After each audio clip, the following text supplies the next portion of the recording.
এই সোনার বাংলাদেশে দেখবেন বহুত বন্ড পীর আছে, দাবি চই পীর কিন্তু নামাজের খোঁজখবর নাই।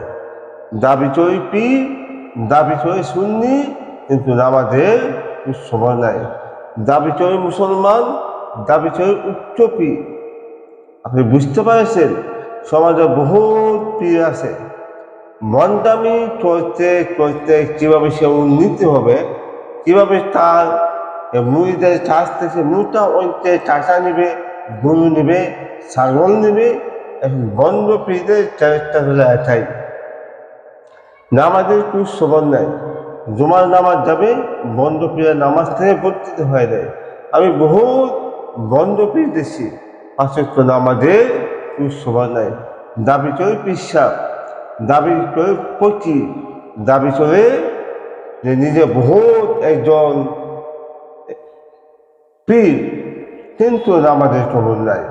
নবী করিম সাল্লাল্লাহু আলাইহি সাল্লাম বলেছেন, ইন্না আউয়ালা মা ইউহাসাবু বিহিল আবদু ইয়াওমাল কিয়ামাতি মিন আমালি সালাতা। বান্দার কিয়ামতের দিন সর্বপ্রথম হিসাব নেওয়া হবে নামাজ। আচ্ছা, বন্ধ পীরেছি নামাজ না পড়েছি সে জান্নাতে যেতে পারবে?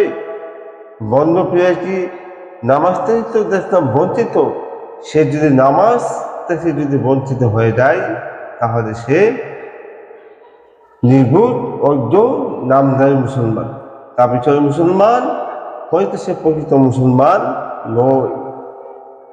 একজন প্রকৃত মুসলমানের ক্যারেক্টার হলো, যারা সঠিক আল্লাহর ওলি তারা অবশ্যই কোনোদিন নবী হবে না, কোনোদিন নবী থাকবে না।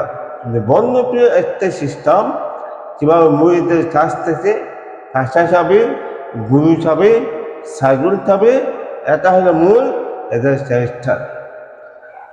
বন্ধবীর কাহিনী দেখবেন, বাবা বাবা বাবা সিন্নি আনছো, গুরু আনছো, এই যে অভিনয় করে, এইগুলো কোনো ধর্মীয় শিক্ষা নাই, কোরআনের শিক্ষা নাই, নামাজের শিক্ষা নাই। দাবি চলতি হয়তো সঠিক পেয়ে নয়, এদের বন্যামী মুখোশ উন্মোচন করতে হবে।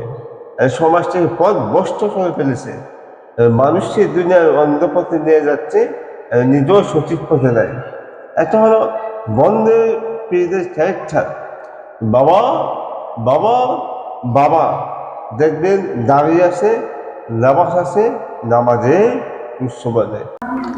বন্ধ পীরদের ক্যারেক্টার এটাই, শুধু মানুষকে কীভাবে টকাইবে, কীভাবে বন্যামি চলবে, কীভাবে বাদ পাই চলবে।